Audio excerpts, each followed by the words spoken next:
Kita ulang kembali sejumlah berita pilihan dari Bali.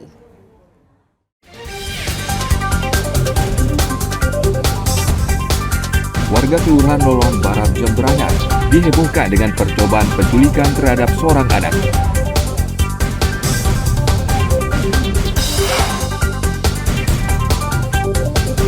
Madu kele-kele atau lebah kelacang kini menjadi primadona usaha baru di tengah masyarakat.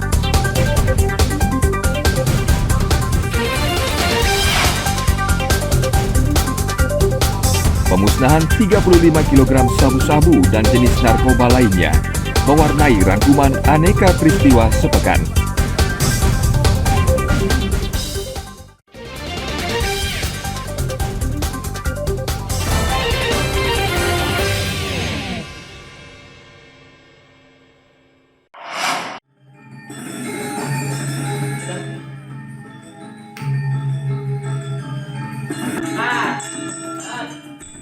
Pandemi COVID-19 berdampak terhadap seniman, tabuh, dan tari.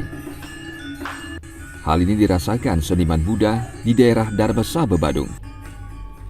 Selain sepinya aktivitas seni, undangan pentas selama pandemi juga menurun drastis.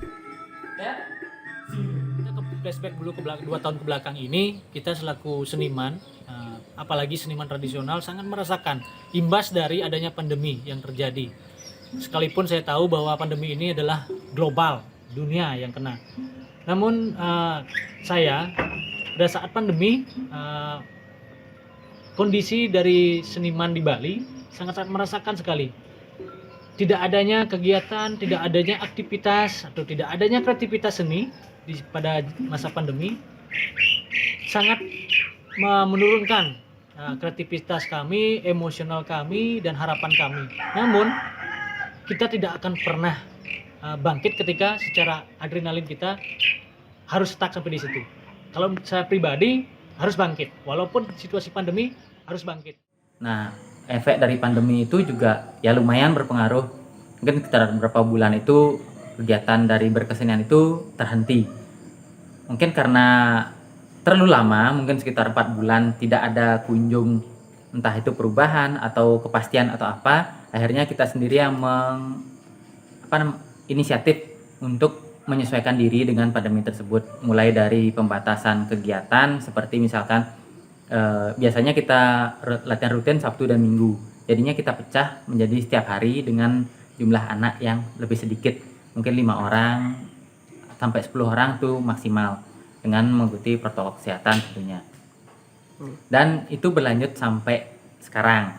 Nah, jadinya itu juga menjadikan pembelajaran bagi kami, sehingga anak-anak yang kita bina itu jadi lebih fokus, jadi seperti semi privat lah, jadi lebih fokus, dan mereka jadi lebih diperhatikan lagi dalam berprosesnya. Dan terus untuk saat ini karena situasi sudah mulai berubah, tentunya itu masih tetap kita jalankan. Dan mulai sudah ada kegiatan-kegiatan seperti ngayah, ada juga beberapa event yang kita lakukan, jadinya sudah anak-anak juga yang datang itu juga sudah mulai banyak, karena dengan banyaknya kegiatan di sekolah dan mengimbangi itu mereka sudah mulai banyak yang datang. Selama pandemi, para seniman memanfaatkan aplikasi dalam menuangkan karya seni tabuh dan tari. Seiring meredanya pandemi, mereka berharap aktivitas seni kembali normal. Pemerintah diminta lebih banyak melibatkan seniman dalam kegiatan nasional maupun internasional. Agung Gede Agung melaporkan dari Badung.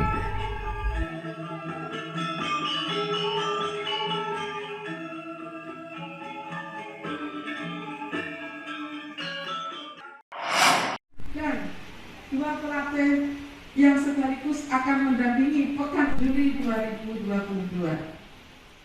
8 siswa SLB 2 Buleleng dikirim ke Pekan Spesial Olimpiks Nasional atau Pesonas 2022 di Semarang, Jawa Tengah. Pelepasan atlet dilakukan di SLB 2 Buleleng, Kelurahan Banyu Asri, Kamis kemarin. Mereka akan berlaga di ajang Pesonas mulai 4 hingga 9 Juli. Para atlet akan bertanding di cabang olahraga atletik, bulu tangkis, dan renang. Istilahnya mencari bakat yang menghasilkan prestasi yang terbaik. Siapapun nanti dipilih akan mewakili negara Indonesia ke Jerman. Nanti ke Jerman di kota Berlin kalau nggak salah. Seperti itu nanti gini ya. Jadi sistemnya awalnya kita seleksi di sekolah untuk mengikuti kontingen sebagai kontingen buleleng. Setelah itu mengikuti ke Provinsi Bali, kontingen Bali. Setelah itu mewakili Bali ke tingkat nasional. Nah, tingkat nasional kembali lagi diseleksi untuk mengikuti kancah tingkat internasional. Pesonas merupakan ajang pemberdayaan anak bertalenta khusus di Indonesia. Provinsi Bali mengirimkan 25 atlet untuk mengikuti berbagai cabang olahraga. Jika meraih juara di tingkat nasional, atlet akan dikirim ke ajang internasional di Berlin, Jerman. Tim Liputan melaporkan dari Buleleng.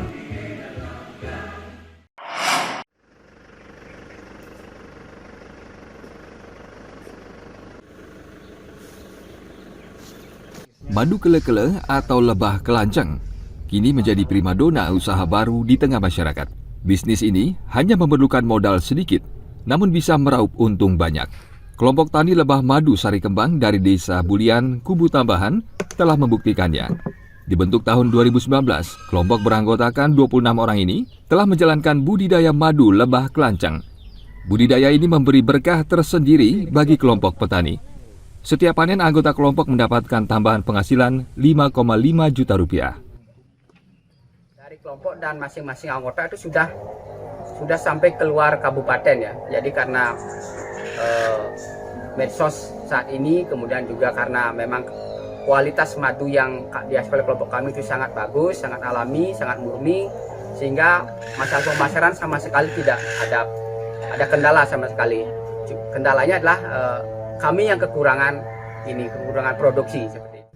Selalu mensupport anggota kelompok kami untuk menambah jumlah sarang kele-kele yang sudah ada. Kemudian juga teknik panennya, kemudian pasca panen, kemudian tetap juga mempertahankan kualitas.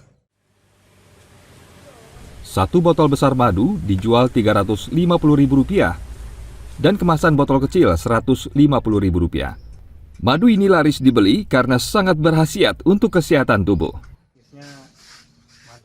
Tim Liputan melaporkan dari Buleleng.